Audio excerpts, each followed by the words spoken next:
नमस्ते बच्चों, मैं हूं सपन विक्रम सिंह। आप सभी का स्वागत है हमारे चैनल ज्ञान प्रवाह पर। बच्चों, अनुपात और समानुपात की सीरीज में आज हम हल करेंगे आय और व्यय पर आधारित प्रश्न। लेकिन उससे पहले थोड़ा कॉन्सेप्ट को समझ लेते हैं और फिर सॉल्व करते हैं क्वेश्चंस को। बच्चों, तीन टर्म्स हैं, आय, व्यय और बचत। आय मतलब आमदनी, व्यय मतलब खर्चा और बचत तो आप जानते ही हैं। हम जितना पैसा कमाते हैं उसी में से खर्च करते हैं और जो बचता है वो होती है बचत। तो आमदनी में से अगर हम खर्चा निकाल दें तो हमारे पास बचत आ जाती है। दूसरी चीज़, अगर खर्चा और बचत को जोड़ दिया जाए तो यह मिलाकर हो जाती है आमदनी के बराबर। आमदनी, खर्चा और बचत। बच्चों, आमदनी में से हम खर्च करते हैं और जो पैसा बचता है वो हो जाता है बचत।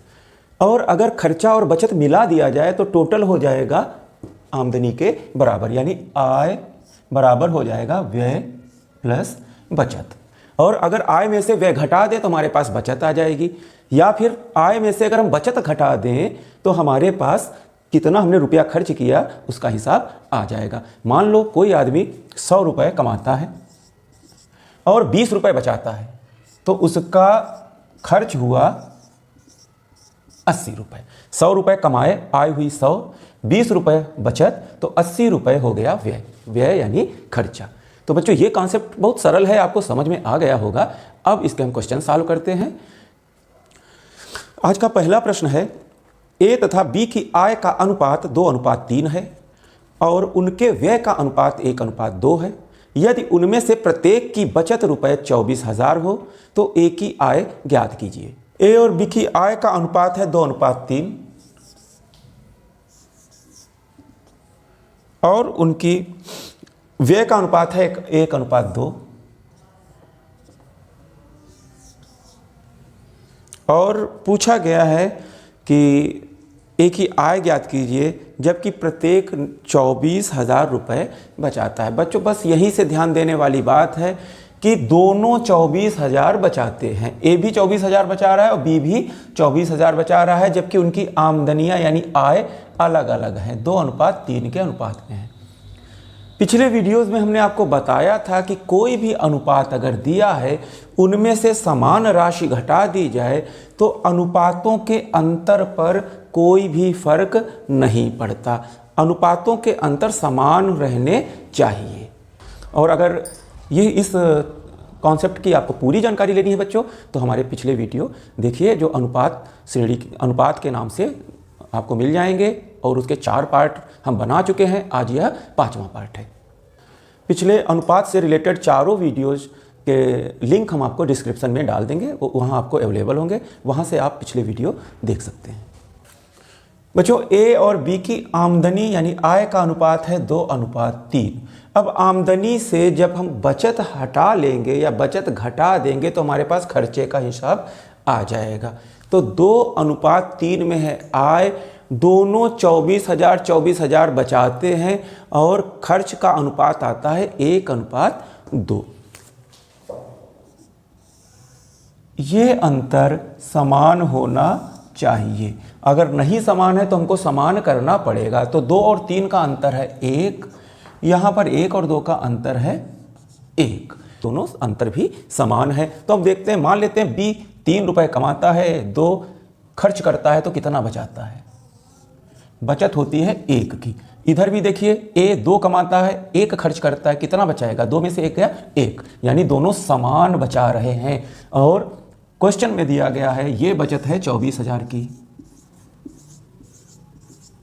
तो 1 यूनिट का मान हो गया 24,000। पूछा गया है कि ए की आय कितनी है?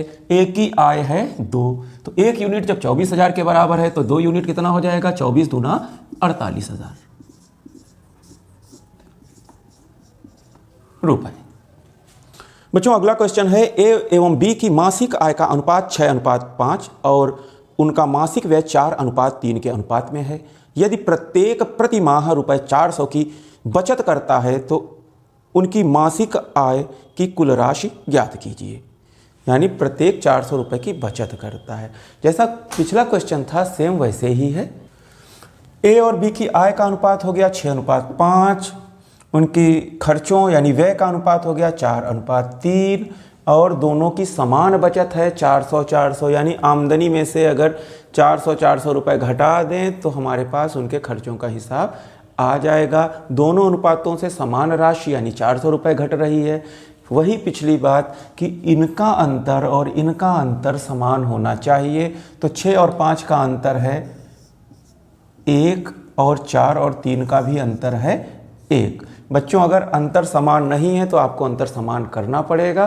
खैर यहाँ इस क्वेश्चन में दोनों अंतर समान है, कुछ दिक्कत नहीं है।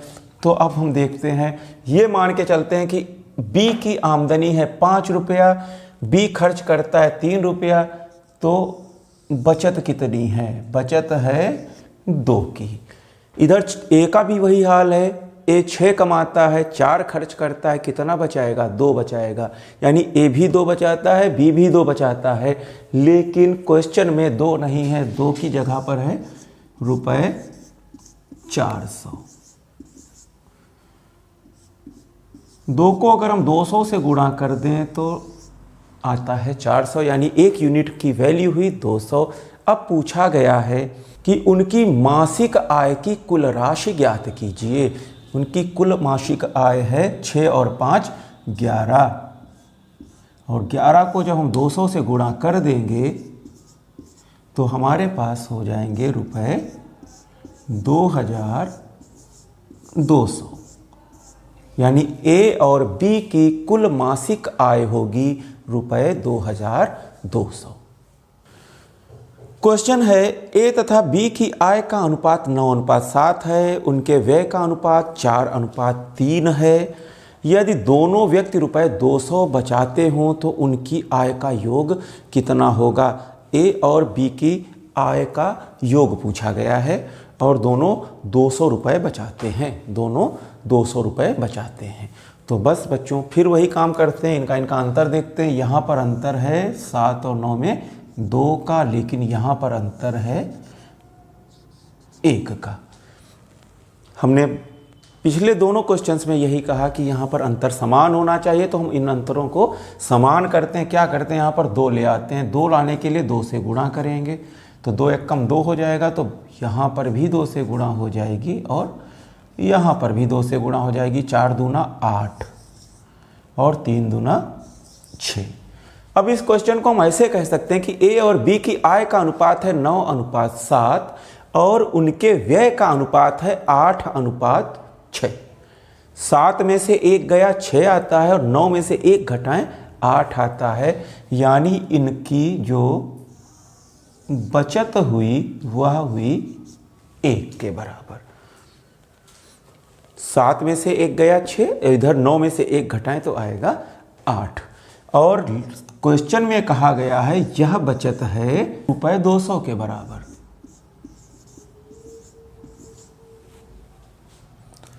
पूछा गया है दोनों की कुल आय कितनी है, तो 9 और 7, ए की 9 बी की 7, 9 7 होता है 16।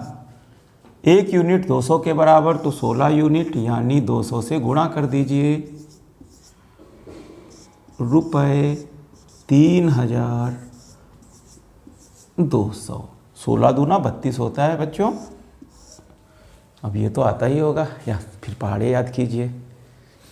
तो हमारा आंसर आया रुपए 3200। नेक्स्ट क्वेश्चन, ए तथा बी की आय का अनुपात और बी तथा सी की आय का अनुपात 3:2 है। यदि ए की आय का तिहाई भाग सी की आय के चौथाई भाग से रुपए 1000 अधिक हो तो बी की आय कितनी है? ए और बी की आय का अनुपात है 3:2 और बी और सी की आय का अनुपात भी है 3:2। तो हमने इस तरीके से इसको लिख लिया। 3 प्राणी हैं ए, बी और सी, इस तरीके से अनुपात। पिछले वीडियोस में हमने बताया आपको कि इस तरीके की जब कभी कंडीशन आए तो क्या करते हैं, इस 2 को यहाँ तक खिसका देते हैं, इस 3 को यहाँ तक खिसका देते हैं, गुणा कर देते हैं उठा के। तो 3 तियाँ 9 हुआ, 2 तियाँ 6 हुआ और 2 दूनी 4 हुआ। यानी ए बी और सी की आय का अनुपात हो गया 9:6:4। तो ये तो क्वेश्चन का एक पार्ट हुआ। अब कहा गया है कि ए की आय का तिहाई और सी की ए की आय का तिहाई और सी की आय के चौथाई भाग से 1000 रुपये अधिक है। तो ए का तिहाई हिस्सा 9 का 1/3, 3 हो जाएगा, 3 तिया 9 होता है, और इसका चौथाई यानी 1/4।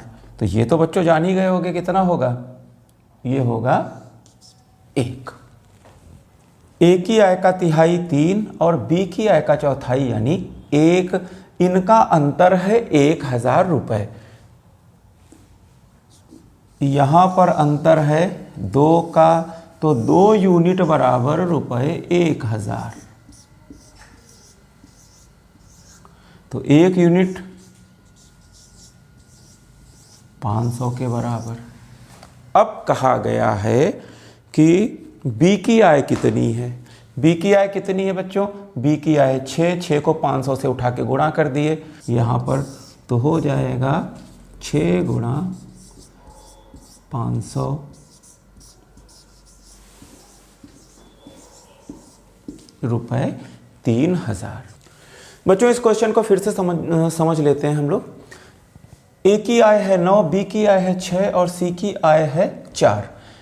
क्वेश्चन में कहा गया कि 9 का यानी ए की आय का 1/3 और 9 का 1/3 होगा 3, सी की आय का 1/4, 4 का 1/4 हुआ 1, इसका अंतर है 1000। हमारा अंतर आ रहा है 3 में से 1 गया 2, 2 बराबर हुआ 1000 के कितने से गुणा करनी पड़ेगी, 500 से, यानी 1 यूनिट की वैल्यू हो गई 500। पूछा गया है कि बी की आय कितनी है, तो बी की आय है 6 को जब हम 500 से गुणा कर देंगे तो रुपये 3000 हमको मिल जाएंगे, यानी बी की आय हुई रुपये 3000। बच्चों अगला प्रश्न है, ए, बी और सी के मासिक वेतन का अनुपात 2:3:5 है। यदि सी का मासिक वेतन ए के मासिक वेतन से रुपये 1200 अधिक है तो बी का वार्षिक वेतन कितना होगा। बड़ा आसान सा क्वेश्चन है, बीच में ये बहुत आसान सा क्वेश्चन है, कुछ इसमें है ही नहीं। कहा गया है कि सी का मासिक वेतन ए के मासिक वेतन से 1200 रुपये अधिक है। यहाँ पर सी का वेतन अगर 5 है तो ए का कितना है 2, कितना अधिक है 3 अधिक है। क्वेश्चन में कितना अधिक है 1200 अधिक है, तो रुपये 1200 के बराबर होगा। कितने से गुणा की जाए, 400 से गुणा की जाए, तो 1 यूनिट की वैल्यू आ गई 400। अब पूछा गया है कि बी का वार्षिक वेतन, तो पहले बी का मासिक वेतन निकाल लेते हैं। बी का मासिक वेतन कितना है 3, और 3 हमारे क्वेश्चन में पहले से आ रखा है कि 3 है 1200 के बराबर, यानी 1 महीने में 1200 रुपये कमाता है बी, तो साल भर में कितना कमाएगा, 1200 की 12 से कर दें गुणा, 12 की 12 से गुणा करते हैं होता है 144, 2 0 लगा दिया, तो बी का वार्षिक वेतन हुआ 14,400 रुपये। मासिक वेतन है बी का 1200 रुपये, वार्षिक 14,400 रुपये। तो ये बहुत आसान सा क्वेश्चन था, इसको आप मौखिक भी लगा सकते हैं। अब हम बढ़ते हैं अगले क्वेश्चन की ओर। बच्चों यह सवाल काफ़ी मज़ेदार है और सबसे मज़े की बात है इसमें गणित है ही नहीं। तो क्वेश्चन है, ए तथा बी की आय 5:3 के अनुपात में है। ए, बी एवं सी के खर्चे 8:5:2 के अनुपात में हैं।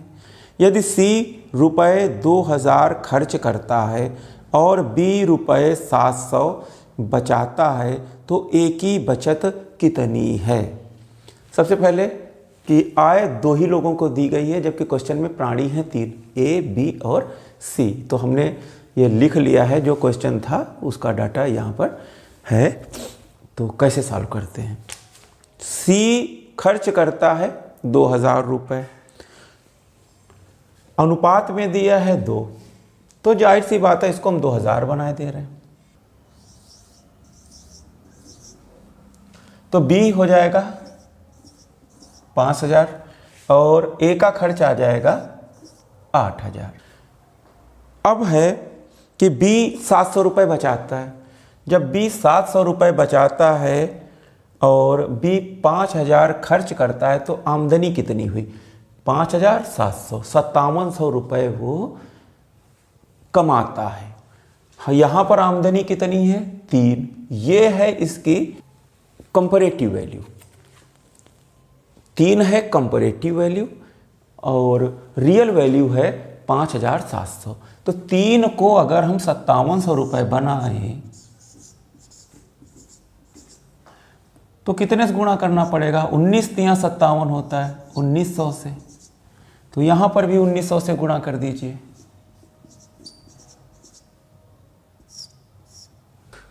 उन्नीस की जब हम 5 से गुणा करेंगे तो हमको ये मिल जाएगा। ये आ गई रियल वैल्यू, यानी ए की आय है 9500 रुपये, 8,000 उसने खर्च कर दिए, तो बचाया कितना? 9500 में से जब हम 8,000 घटाएंगे तो हमको मिलेगा रुपये 1500। यही क्वेश्चन में पूछा गया है कि ए की बचत कितनी है, तो ए की बचत है रुपये 1500। बच्चों, यह प्रश्न पिछले कुछ प्रश्नों से थोड़ा हटकर है, तो इस पर थोड़ा ध्यान दीजिएगा। ए और बी के वेतन का योग रुपये 2100 है। ए अपने वेतन का 80% खर्च करता है और बी 70% खर्च करता है। यदि उनकी बचत में 4:3 का अनुपात है तो ए का वेतन कितना है? बच्चों, ए क्या करता है? अपने वेतन का 80% खर्च कर देता है, अपने वेतन का 20% बचाता है। तो यहाँ पर हमने इनका परसेंट लिख दिया 20%। बी क्या करता है? 70% खर्च कर देता है, तो कितना बचाएगा? 30% बचाएगा।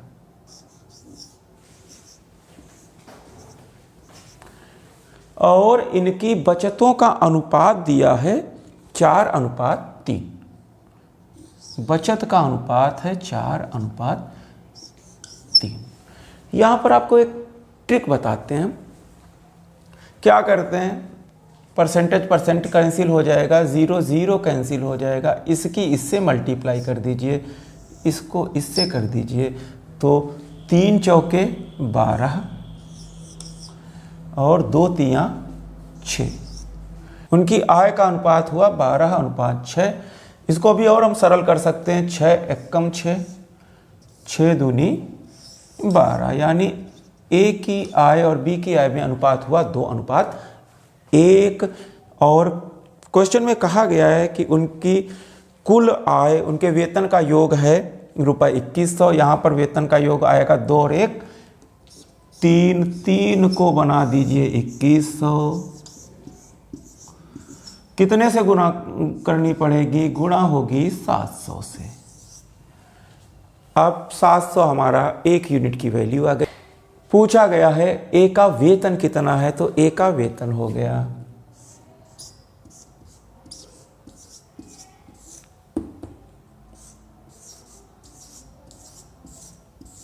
1400। 700 1 यूनिट की वैल्यू है, तो ए का वेतन हो जाएगा 2 सते 1400। अगर बी का वेतन पूछा जाता तो 700, 14 और 7 हो जाता 2100। तो बच्चों, ये था आज का वीडियो। इसमें हमने कुछ क्वेश्चन अनुपात समानुपात से रिलेटेड सॉल्व कराए जो थे आय व्यय पर आधारित। बच्चों, अगले वीडियो में अब हम लेकर आएंगे आयु संबंधी प्रश्न। अनुपात के प्रश्न अब यहीं तक पूरे 5 पार्ट हमने बनाए हैं। आप इनको एक एक करके देखिए, पूरा कॉन्सेप्ट आपको समझ में आ जाएगा और आप क्वेश्चंस को चुटकियों में सॉल्व कर सकेंगे। सबसे मज़े की बात यह है कि पूरे 5 पार्ट्स में कोई भी फार्मूले का इस्तेमाल नहीं किया गया है। बिना फार्मूला क्वेश्चन को चुटकियों में आप सॉल्व करेंगे अगर आप 5 पार्ट देखेंगे। और हर वीडियो में किसी में 10, किसी में 7, किसी में 8 इसी तरीके से क्वेश्चंस को सॉल्व कराया गया। काफ़ी ज़्यादा क्वेश्चन भी सॉल्व हुए हैं और बेहतरीन ट्रिक्स के साथ सॉल्व हुए हैं।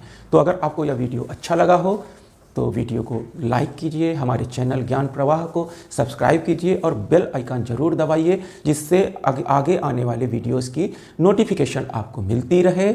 तो चलता हूँ बच्चों, नमस्ते। फिर मिलेंगे अगले वीडियो में।